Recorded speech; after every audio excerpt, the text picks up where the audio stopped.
జంతువులు వచ్చేసారా? నేనే అడిగి మహారాజుని. నా పేరే కింగ్ కాంగ్. మహారాజా, మన దగ్గరికి ఒక శత్రువు వచ్చాడు.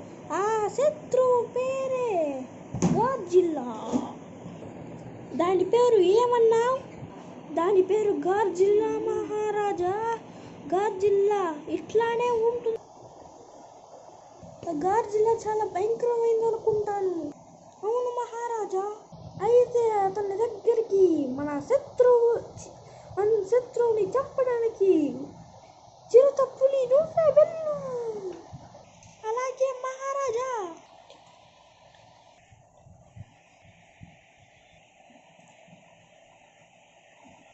మా మహారాజు నిన్ను యుద్ధంలో సంహరించడానికి నన్ను పంపించాడు.